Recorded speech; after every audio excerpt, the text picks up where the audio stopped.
All right. Put that right there. Just passed my funded account. Something light. Let me go look here real quick.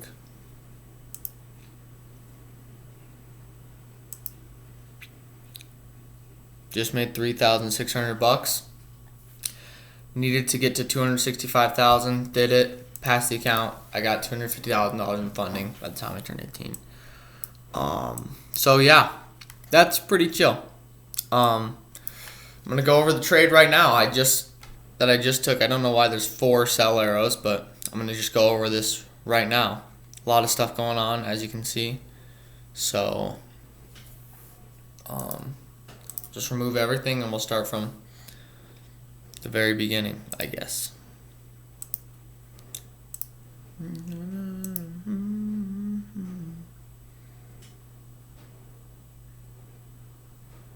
All right. So, starting off, news today, CPI, or PPI, which is, I don't know what that is. Price something. We'll take a look.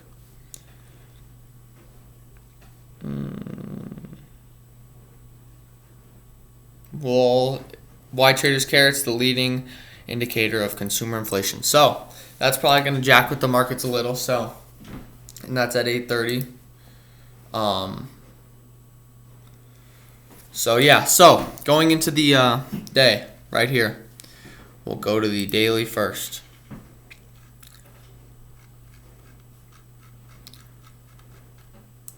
Okay.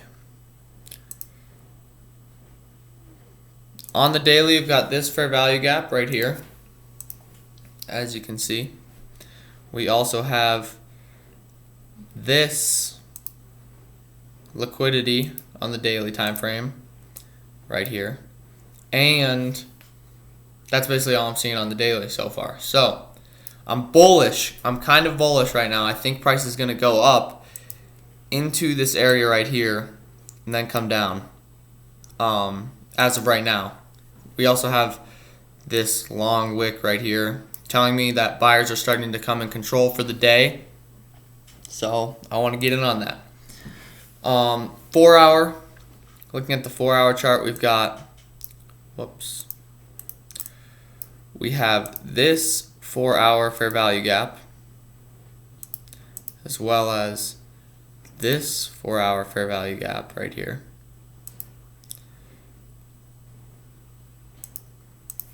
So those are areas where, these are all 3 areas where price could have a reaction off of. But considering we just swept crazy liquidity right here, I'm thinking that it's going to go past this 4 hour imbalance, at least, is what I'm thinking. We also have 4 hour liquidity down here. We've got some right here. And that's basically it for the 4 hour. So on the hourly, scroll to the hourly, we have this hourly imbalance in the 4 hour fair value gap right here. So price could have a reaction off of this and go down, but I'm not too sure. I'm not for sure about that. But then, more to my bias, we also have this inverse fair value gap right here that price just went right through. Right, so like a break of structure on the hourly is what I consider an inverse fair value gap. We have this liquidity right here, as well as this liquidity right here, and this liquidity here.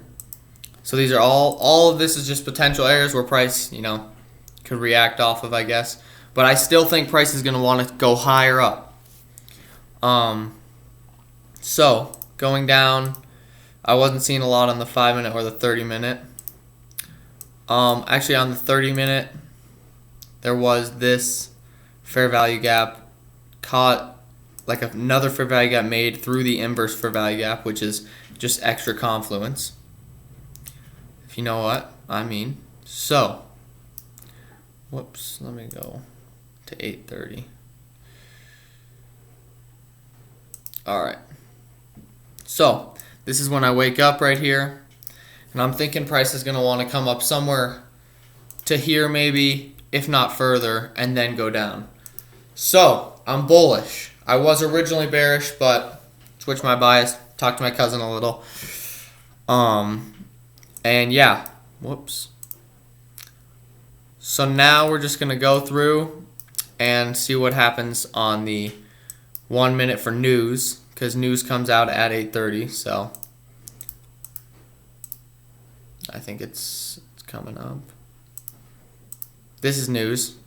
So not very much of an impact on the markets. That's what I saw from that. And with that, let me market open. Just at 9:30. All the way over here.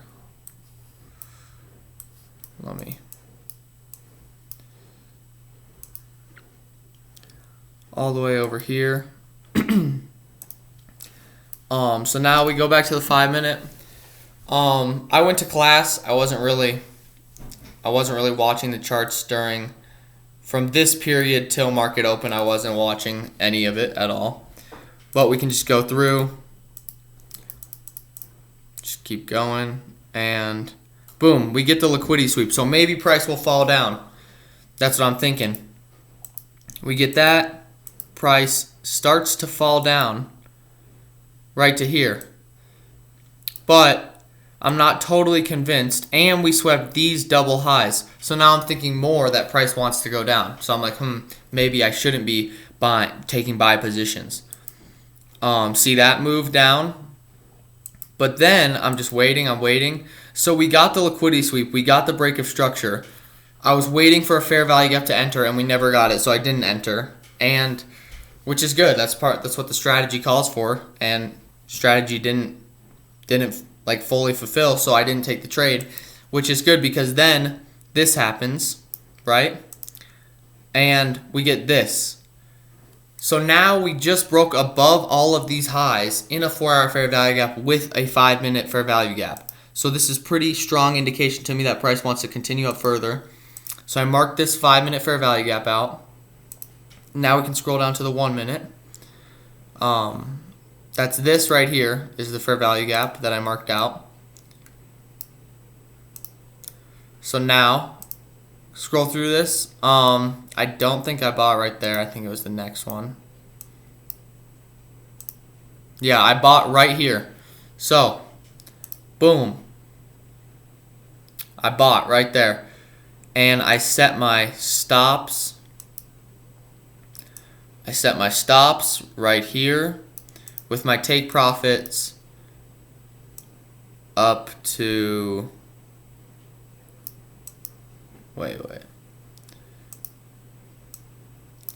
Yeah, I set my stops, or no, yeah.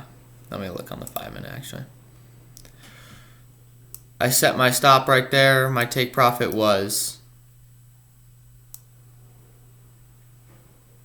a 1 to 2, pretty sure. It was up to right here was my original one. It was a 1 to 3. But I was like, nah, I'm just going to do a 1 to 2 because this is the reason I only did a 1 to 2 is because I didn't need to make a lot of money today to pass the challenge. I was only like $3,000 away from passing the challenge. So I was just like, I'm not going to be greedy and lose it. I'm just going to sit a simple like 1 to 2 right there. So we go back here. I buy on this candle right here. Stops right here. And we go through this right here in a little bit of drawdown. If you're emotional, you know. Ooh, my hair is not hair. A little bit of drawdown. And yeah, but then we get this big extension upwards. And we're just continuing to go up, right? And we're getting fair value gaps. Fair value gaps are getting made and used correctly. So right here, I move my stops basically to break even. So the trade is now risk-free. And I keep going through it. And I move my stops to right here. And I keep going through it. Still going, still going. And that's where we're at right now. I guess my take profit was further down at this level right here. Oh yeah, because I just kept moving my stop up anyways. So that was the trade I took. As you can see, I took it off like basically right at the perfect moment. I guess that's just extremely lucky. But I was trailing my stops anyways. I would have got stopped out right here anyways for like $2,000, so I would have needed $1,000 more to pass the account, but I didn't. I just took out at the right time. As you can see, I caught this long position right here on gold in a 4-hour fair value gap. It was a little risky, but that's okay. So here's what I did right and what I did wrong. We'll start with the things that I did wrong, because I want to end on a good note, if you know what I'm saying. So the things I did wrong, one is coming into the day bearish and mapping out all the bearish stuff just to take longs. I should have had more confluences along other than this fair value gap. I was kind of just using like my common sense, I guess, if that makes sense, to determine where price was going to go, which that's not good. Doesn't follow my trading plan. And yeah, so the other thing I could have done better was, let's see here. The other thing I could have done better was just waited, honestly, for a move down, because I'm bearish and I probably shouldn't flip my bias to trade the way I want to trade just because I'm impatient, and all that good stuff. The things I'm happy with is, one, my risk management skills. I was moving my stops up as I kept going higher up in profits, so I couldn't. After a certain amount, I can't lose money. It's just a risk-free trade. I'm moving my things up. I only risk 1% of my account again, which I'm happy with. And also, like right here, we got the liquidity sweep break of structure, but no fair value gap with the reaction, so I didn't enter. And that's what happens when you follow your trading plan. You get to hit better trades. Honestly, it'll all work out. Like if you don't do good. If you do really well and be patient and don't trade, something good is bound to happen. So, yeah. So as you can see, I only caught this like small little move right here at market open, but that's okay because you don't need to catch the huge monster moves. You can wait for the bank. Honestly, the banks are the ones that make the huge monster moves, and it's hard to catch the whole bank monster move without guessing. So what I like to do is I like to wait for a full confirmation that this is what the banks are doing and this is what's happening, and then I'll take a smaller move. Since I waited so long, I don't know how long the move's going to last, but I waited long enough for there to be confirmation with that. So yeah, and that's basically it. That's how I made $3,000 something today. Let me look. $3,600 today. That's how I passed a funded account and how I got $250,000 in funding in only 3 days of trading. Actually, no. Today's Thursday. 4 days of trading. I didn't trade on Monday because it was a bank holiday. But yeah, that's what happens when you're patient, good at trading, and you just know what you're doing, I guess. You get cool stuff like that going, and honestly, like the whole trading stuff, the money. Like, I have people say this all the time on YouTube and all that stuff, and it's like the money is just a side part of how awesome this skill is to have. Like, it's not just about the money. Like being able to read the charts, being able to understand what news does to markets, and to understand how it affects the economy and how the economy affects the market is honestly just a really good skill to have in life. Yeah, like if you just know basic stuff like that, like. It's just good to know. It's just something good to know. So, yeah. And if you're not subscribed, subscribe, please. I have a huge fan base of 13 subscribers, so it'd be nice if you could hit that button. But, yeah.